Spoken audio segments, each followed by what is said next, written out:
So I'm going to keep this as short as possible because it technically is supposed to be a presentation, and those really only last about 5 or 6 minutes at most. But honestly, I'm also going to say now that it's an impossible mark to make for me because if you couldn't already tell, this is a video essay. However, I do need to keep it pretty short, so let's hop in right with our introduction.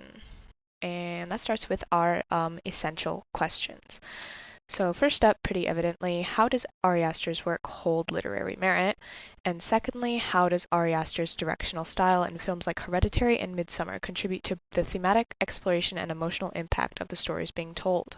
These will, come in later, obviously. So let's get started with a more kind of broad question, which is who is Ari Aster? Ari Aster is a horror film director with only two released films as of 2023, one of which gained Aster significant recognition and acclaim for his feature film debut, Hereditary, released in 2018. The film, starring Toni Collette, tells the story of a family haunted by a mysterious presence after the death of their secretive and later revealed cultist grandmother. Hereditary received critical acclaim for its atmospheric tension, powerful performances, and unsettling imagery. This was followed up by his success with another horror film, Midsommar, released in 2019, only the year after. The film is set in a remote Swedish village revolving around a group of friends who become the targets of a pagan cult during a summer festival. Like Hereditary, Midsommar is received critical praise for its visual style, themes, and Florence Pugh's lead performance. Ari Aster's work delves into themes like loss, grief, surrealism, cosmic horror, a love for cults for some reason, and does so in an unorthodox way that has never been seen in horror cinema until now.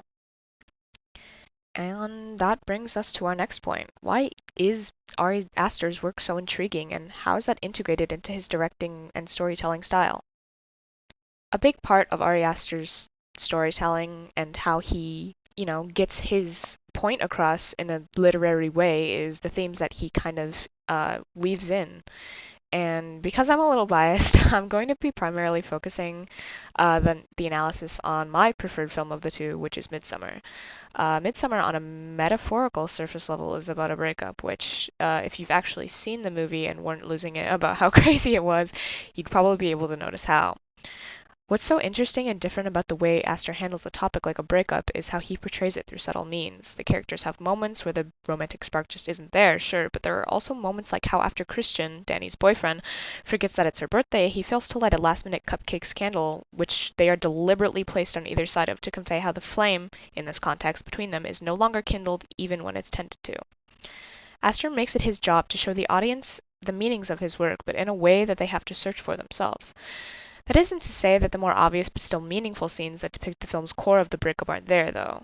Early on in the film, and I mean like really, really early on, we encounter Christian having a conversation with his friends about how he needs to break up with Danny because of their relationship is on the rocks. It's immediately followed by the news that Danny's family had just tragically died, rendering Christian unable to leave Danny due to how painful of an experience that she's going through. The scene is then pushed to have us witness Christian comforting Danny with a look of obligation and apathy on his face that shows us how much he just really doesn't want to be there. The interactions are both simple but incredibly powerful. Through just these means, we can tell where on the spectrum these characters fall. The conversation feels real, the ample means of an expression tells 1,000 words and gets so much more across than if it had been written as a back and forth conversation. And this really can't be done without how well Aster is able to write and direct the way that it's depicted, which brings us to film style. And with film style, there's no bigger contributor than the cinematography that Aster utilizes in such an organic and authentic way. Almost every single scene in Midsommar is shot where the characters are rarely seen speaking face to face even during an exchange, and if they are, it's usually to highlight another thematic choice that ultimately adds to just how uncomfortable the mood of the story and the relationships between the characters are. Exchanges happen within literal reflections of one character in a mirror or the bright spot on a TV screen.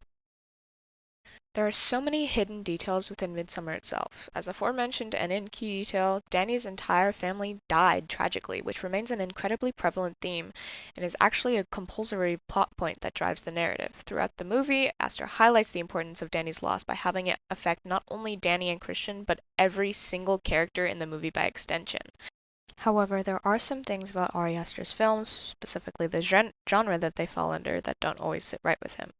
Aster's outlook on horror delves into his perspective on horror, as stated by the director himself. It notes his dissatisfaction with the genre's current state, which has been dominated by remakes and franchises. This dissatisfaction suggests Aster's desire to redefine horror by addressing societal issues and psychological tendencies. His search for catharsis in his films and his commitment to pushing boundaries showcase his dedication to elevating the genre beyond its traditional limitations. And, of course, we have the essential question. Does Ari Aster's work, Midsommar specifically, contain literary merit? Yes, it is possible to argue that Midsommar by Ari Aster has literary merit. Despite the fact that literary merit is arbitrary and can differ based on personal interpretations and standards, Midsommar has a number of qualities that raise the possibility of it having literary value. The movie first explores intricate subjects including sorrow, trauma, and the human psyche. It offers thoughtful reflection and in-depth analysis as it tackles these subjects in full.